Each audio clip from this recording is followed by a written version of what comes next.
హరి ఓం శ్రీ గురుభ్యో నమ. శ్రీ సీతారామాంజనేయ నమ.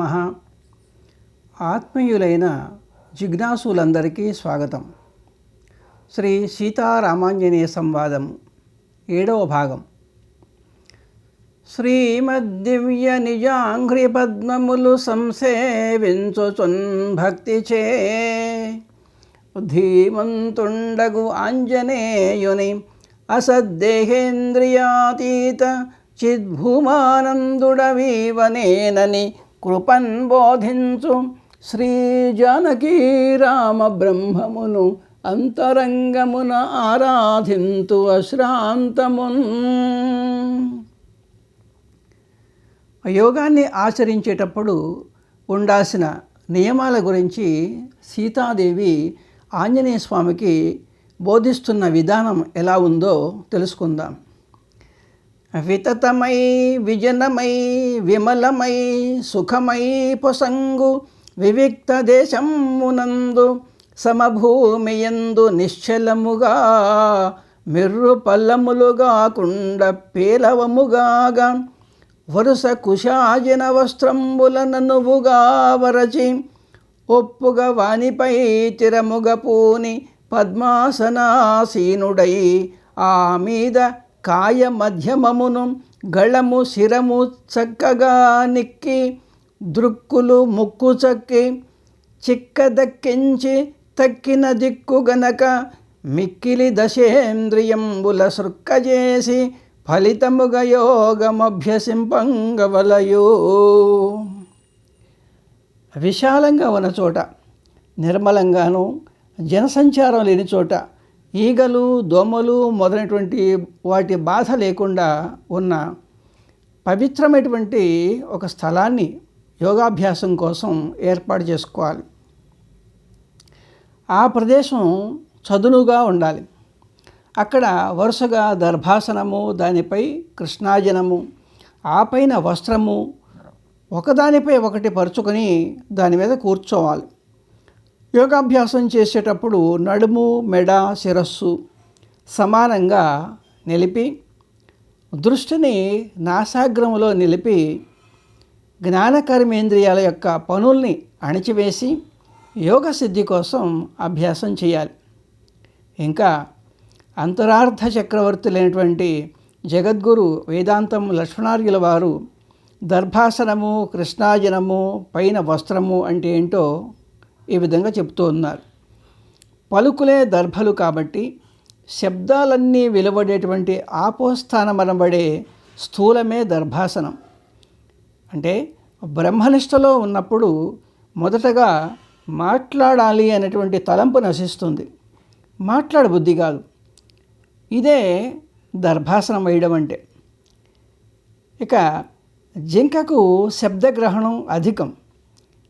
చలిస్తూ ఉండేటువంటి మనస్సే జింక. సూక్ష్మ శరీరం అనబడేటువంటి మనస్సులో ఉండే మాలిన్యం అనే మాంసాన్ని తీసివేసి శుద్ధ సత్వం అనబడే శుద్ధి చేసిన చర్మం అనబడే నిర్మల హృదయం పైన ఉన్న మహాత్ముడే జింక చర్మం మీద కూర్చున్నవాడు అవుతాడు. తెల్లని వస్త్రము జింక చర్మం పైన వేస్తారు. కారణ శరీరంలో ఉండేటువంటి తమోగుణము అనే నలుపును తీసివేసి శుద్ధ జీవత్వము కలిగి ఉండడమే తెల్లని వస్త్రంపై కూర్చోవడం అంటే. సంకల్పాల్ని నశింపచేసుకోవడమే జింక చర్మంపై కూర్చోవడం.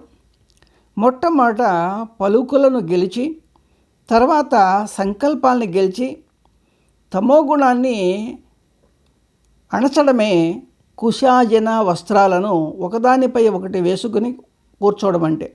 అంతేగాని కేవల జింక చర్మం కానీ పులి చర్మం కానీ వేసుకొని ఆసనంలో ఉండటం కాదు.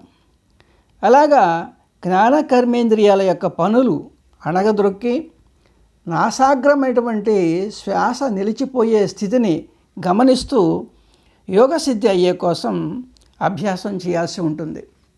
ఇంకా ఏం చెప్తున్నారంటే, యతధీ చిత్త మరుద్దసేంద్రియ తను వ్యాపారుడై మౌనియై హత కామాది వికారుడై గత భయుండై బ్రహ్మచారి వ్రతస్థితుడై శాంతమనస్కుడై స్వగురు ప్రోక్త లక్ష్యార్థ సంగతి యామద్వయమభ్యసింపదగో యోగంబు అచింతోద్యోగుడై. వత్స ఆంజనేయ, అభ్యాసం చేసేటువంటి వాడు అంతఃకరణ చతుష్టయ వృత్తుల్ని నిగ్రహించి రేచకాదుల చేత వాయు నిరోధం చేసి శ్రోత్రాది ఇంద్రియాల యొక్క వ్యాపారాల్ని అరికట్టి దేహ ప్రవృత్తిని నిరోధింపచేసి మౌనముతో కామక్రోధాది అరిషడ్వర్గాల్ని జయించి శీతోష్ణ సుఖ దుఃఖాది ద్వంద్వాలకు భయపడకుండా బ్రహ్మమునందే చరించి బ్రహ్మచర్య వ్రత నిష్ఠుడై సంకల్ప వికల్పాది మనోవృత్తుల్ని పోగొట్టుకొని తన ఆచార్యుడు బోధించిన పరంబ్రహ్మ తత్వములో మనస్సును ఉంచుతూ ప్రతిరోజు 2 జాముల కాలము పట్టుదలతో యోగాన్ని అభ్యాసం చేయాల్సి ఉంటుంది. మారుతి నియమంబులు తారక సాంఖ్య అమనస్క తత్పరులకు సాధారణములగుచు వెలయం తారక యోగులకు అతి ప్రధానములు అందున్.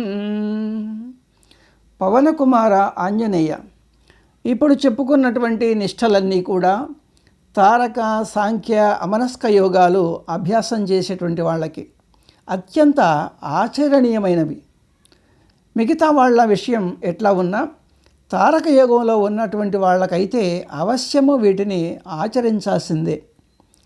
ఈ విధంగా నియమాలన్నీ చెప్పి తారక యోగాన్ని వర్ణన చేస్తూ మొట్టమొదట నాద బిందు కళలు ఆత్మ సాక్షాత్కారానికి అనుకూలం కావడం చేత వాటిని యోగాంగాల్లో ప్రధానమని చెప్పదగినటువంటి ముద్రల్ని ఉద్దేశపూర్వకంగా వివరణ చేస్తూ ఉన్నారు. వరుసన్ ఖేచరియన భూచరియన మధ్యమయనంగ షణ్ముఖియనగా వరశాంభవియన గలవు ఈ ధరలోపల ముద్రలైదు తారకమునకున్. తారక యోగానికి సంబంధించి 5 ముద్రలు ఉన్నాయి. అవేమంటే ఖేచరి, భూచరి, మధ్యమ, షణ్ముఖి, అలానే శాంభవి. మనస్సుని అంతర్ముఖం చేయడానికే ముద్రలు అని పేరు. ధ్యాన నిష్ఠ యొక్క కుదిరికలే ఈ ముద్రలు. తారక యోగాన్ని అభ్యసించేటువంటి వాళ్ళందరికీ కూడా ఈ ముద్రలు అందరికీ అనుభవంలోకి వస్తాయి. సద్గురూపదేశ సరణిచే ఈ 5 ముద్రలను విశేషముగ ఎరింగి అభ్యసింపవలయున్ అటమీద తారకం బొందు ప్రణవనాద బిందు కళలు. ప్రశాంత చిత్తుడు బ్రహ్మనిష్ఠుడు అయినటువంటి ఆచార్యుని యొక్క సద్బోధ వల్ల ఇప్పుడు చెప్పుకున్నటువంటి ఖేచరి మొదలైనటువంటి 5 ముద్రల గురించి తెలుసుకొని వాటిని అనుభవంలోకి తెచ్చుకోవాలి. ఆ తర్వాత ఓంకారం యొక్క దశవిధ నాదాల చేత, చిద్బిందువు యొక్క తప్పించే సూర్య కళల చేత, అమృతాది చంద్ర కళల చేత, జ్వాలిని మొదలైనటువంటి అగ్ని కళల చేత తారక యోగము అనుభూతులకి వచ్చి చివరిగా బ్రహ్మమే మిగులుతుంది. తనకు బ్రహ్మమునకు భేదమే లేదనేటువంటి విషయము అప్పుడు స్పష్టమవుతుంది. శ్రద్ధతోటి ఈ 5 ముద్రల్లో ఒక్కదాన్ని అభ్యాసం చేసిన ఫలితం కలుగుతుంది అనడంలో సందేహమే లేదు. ఆ బ్రహ్మ ప్రాప్తి ఎలా కలుగుతుందో చెప్తూ ఉన్నారు. కనులు మూసి అయిన కనువిచ్చి అయిన భ్రూమధ్యమమును చూపు మలచి నిలిపి ఊర్ధ్వముఖముగాగన్ వనరజూచిన అది ఖేచరియను ముద్ర కీశవర్యా. వానర శ్రేష్ఠుడైన ఆంజనేయ, కళ్ళు మూసి అయినా లేదా తెరచి అయినా దృష్టిని బాహ్య పదార్థాల నుంచి మరలించి కనుబొమల మధ్యప్రదేశమని చెప్పబడేటువంటి కైవల్య స్థానానికి ఊర్ధ్వముఖుడై ప్రయాణం చేస్తే దాన్నే ఖేచరీ ముద్ర అని అంటారు. కనులు సగము మోసి ఘననాసికా మధ్య సీమయందు చూపు చెదరనీక కనులు సగము మూసి ఘననాసికా మధ్య సీమయందు చూపు చెదరనీక నిలిపి మీదనున్న నిటలంబుగాంచిన మధ్యలక్ష్యమగు కుమార తిలక. కుమార తిలక, ఉత్తముడమైనటువంటి ఓ కుమార, అరమోడ్పు కన్నులతో నీ యొక్క దృష్టిని పృథివీ ఆకాశములకు మధ్య నిలిస్తే దాన్నే మధ్యమ అనేటువంటి ముద్ర అంటారు. కర్ణలోచన నాసాయుగంబు మోసి మలచి భ్రూమధ్యమమున చూపులను మనము నిలిపి వరనాద బిందు చిత్కళగనుట షణ్ముఖీ ముద్రయండ్రు సజ్జనులు వత్సా. కర్ణలోచన నాసాయుగంబు మోసి, కర్ణములలో శబ్దాల్ని, లోచనములలో రూపాల్ని, నాసికలో వాసనల్ని విడిచిపెట్టి మనస్సుని కైవల్యమనబడే భూమధ్యములో నిలిపి శ్రేష్టమైన తురీయ పదమనే నాదాన్ని, అక్కడ నిలిచిపోతున్న మన ప్రాణాల యొక్క అగ్రభాగాన ఉన్న బుద్ధి అనేటువంటి బిందువుని, దానిలో ప్రతిఫలిస్తూ ఉన్న పరమాత్మ ప్రతిబింబమైన శుద్ధ ఎరుక అనబడే చిత్కళని చూడగలగడమే షణ్ముఖీ ముద్ర అని మహాయోగులు చెప్తూ ఉన్నారు. అంతర్లక్ష్యము బహిరత్యంత వినిశ్చల దృష్టి అపగత పవన స్వాంత వికారము కలయది వింతయగుచు నొప్పు శాంభవి ముద్రయనన్. లోక వ్యవహారము మరిచిపోయి హృదయ పద్మంలో ధ్యానింపబడే పరమాత్మలో మనస్సును నిలిపి కొంచెము కూడా చెల్లించని చూపు కలిగి వాయుచలనము కానీ మనోవికారాలు కానీ లేనటువంటి స్థితికి శాంభవి ముద్ర అని అంటారు. శంభుడు ఈ ముద్రలో ధ్యాన నిమగ్నుడై ఉన్నందువల్ల దీన్ని శాంభవి ముద్ర అని అంటారు. ఈ విధంగా పంచముద్రల యొక్క స్వరూపాలని చెప్పి ఆ ముద్రల చేత తెలుసుకోబడ్డ నాదబిందు కళా స్వరూపాల్ని వివరణ చేస్తూ ఉన్నారు. అమరేంద్రార్చిత పూర్వవర్ణిత నితాంత అంతర్బహిర్మధ్యలక్ష్యములు ఉద్యద్వర మండలత్రయ కళా సందర్శన అభ్యాసయోగములు ఈ రెండును నాదబిందు రుచి సాక్షాత్కార సత్హేతుభూతములయ్యొప్పు నిరంతరంబు అలఘుతన్ ధ్యానంబు గావించినన్. దేవేంద్రుని చేత కూడా స్తుతించదగినటువంటి ఓ ఆంజనేయ, ఇప్పుడు చెప్పినటువంటి ఈ 5 ముద్రల్లో ఖేచరి, భూచరి అనేటువంటి ముద్రలు రెండు కూడా బాహ్యలక్ష్యము అంటారు. ఖేచరి అంటేనేమో ఆకాశ గమనము, భూచరి అంటే పృథ్వీయందు గమనం.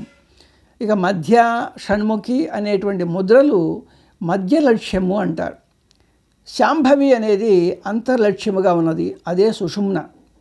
ఇందులో బహిర్లక్ష్యము చేత ధూమ్ర, అర్చి, ఉష్ణ, జ్వలిని, విస్ఫులింగిని, సుశ్రీ, స్వరూప, కపిల, హవ్యవహ, కవ్యవహ అనబడేటువంటి 10 అగ్నిమండల కళల్ని, ఇక మధ్యలక్ష్యము చేత అమృత, మానద, పూష, తుష్టి, రతి, ధృతి, శశిని, చంద్రిక, కాంతి, జ్యోత్స్న, శ్రీ, ప్రీతి, అంగద, పూర్ణ, పూర్ణామృత, కామదాయని అనేటువంటి 16 చంద్రమండల కళల్ని, ఇక అంతర్లక్ష్యము చేత తపిని, తాపిని, ధూమ్ర, మరీచి, జ్వాలిని, రుచిర, సుషుమ్న, భోగద, విశ్వ, బోధిని, ధారిణి, క్షయ అనేటువంటి ఈ 12 సూర్యమండల కళల్ని దర్శించవచ్చు. 3 లక్ష్యాలు కూడా అంటే చంద్ర, అగ్ని, సూర్య కళలు, వీటిని యమ నియమ రూప అభ్యాస యోగము అనే ఈ 2 చేస్తూ దశవిధ ప్రణవనాదాల్ని వినడము, ఇంకా బాగా ధ్యానం కుదిరితే చిద్బిందువు యొక్క చిత్కళల యొక్క సాక్షాత్కారం అనేది కలుగుతుంది. నాదబిందు కళల నయమప్పజూచుచున్ నాదబిందు కళల నయమప్పజూచుచున్ ఇంద్రియముల మనసు నిగురజేసి సత్కవీశ్వరుండు స్వప్రకాశాత్మ చిత్సుకముగాంచు పరమ సులభముగను. ఈ విధంగా నాదబిందు కళా సాక్షాత్కారం కలగగానే మనస్సు అక్కడి యొక్క అనుభవాన్ని పొందుతూ ఇతర వ్యవహారాలు మాని బ్రహ్మములోనే లీనమైపోతుంది. సాధకుడైన జీవుడు వాస్తవంగా పరంబ్రహ్మము కంటే తాను వేరు కాదు కాబట్టి అజ్ఞానం చేత ఆవరింపబడినటువంటి మనస్సే భేద భ్రాంతికి కారణమైన దానివల్ల ఆ యోగి అప్రయత్నంగానే పరంబ్రహ్మములో లీనమై ఉంటాడు. లలిత నాదబిందు కళలన్ గురు చేసిన మానసేంద్రియములు వెలి లోపలం తిరుగబోవక వానిని చూచుచుండు నిశ్చలమగు దేహము అయ్యడ విచారము చే పరమాత్మతత్వమున్ సులభముగా ఎరుంగబడు సొమ్ము ఇది చక్కని త్రోవ ఆరయన్.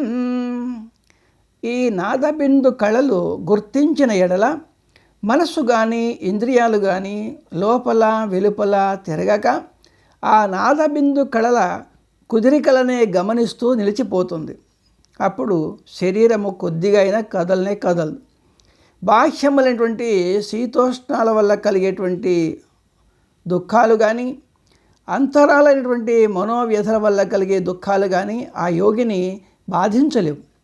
కాబట్టి మనస్సును ఈ విధంగా నిశ్చలం చేసి శాస్త్ర సహాయం చేత ఇంకా గురూపదేశం చేత మరియు స్వబుద్ధి చేత పరమాత్మ స్వరూపాన్ని విచారిస్తే అది స్పష్టమవుతుంది. జీవ బ్రహ్మలు ఒకటే అనేటువంటి విషయము అనుభవపూర్వకంగా గోచరమవుతుంది, ముక్తి కలుగుతుంది. కాబట్టి ఈ రాజయోగం కంటే చక్కని ముక్తి మార్గం ఇంకొకటి లేదు అని చెప్తున్నారు. ఈ విధంగా ఫలితముతో కూడా యోగ సాధన స్వరూపాన్ని నిరూపణ చేసి దాని పట్ల అభిరుచి కలిగించడం కోసం అర్థవాదాన్ని చెప్తూ ఉన్నారు. నాదబిందు కళలన్ ఆదరింపని యోగి ఇంద్రియములు మనము ఇట్టునట్టు పరువులిడగా వాని పట్టజాలక కుందున్ ఇట్టివాడు పరము నెట్టుగాంచు. నాడులలో ప్రాణవాయువులు సంచారం చేస్తూ ఉండడం చేత కలిగేటువంటి శబ్దమే నాదం. అతి సూక్ష్మమైనటువంటి ప్రాణవాయువుల యొక్క మరియు మనస్సు యొక్క అగ్రములో ఉండేటువంటి బుద్ధే బిందు అంటే. దానిలో ప్రతిఫలించే పరమాత్మ ప్రతిబింబమే చిత్కళ. ఇటువంటి నాద బిందు కళల్ని ఆశ్రయించలేనటువంటి వాడు ఇంద్రియాలని మనస్సుని నిగ్రహించలేడు. మనస్సు శబ్దాది విషయాల్లో పరిగెడుతూ ఉంటే ప్రశాంతతే ఉండదు. చిత్తశాంతి లేనటువంటి వాడు అతి సూక్ష్మమైనటువంటి పరమాత్మ తత్వాన్ని విచారించడం కానీ అనుభూతి పొందడం కానీ ఎలా జరుగుతుంది? జరగదు. యోగము నుండి జారినటువంటి వాడు యోగ ఫలితాన్ని పొందలేడు అని సీతాదేవి ఆంజనేయ స్వామికి చెప్తూ ఉంది. హరి ఓం.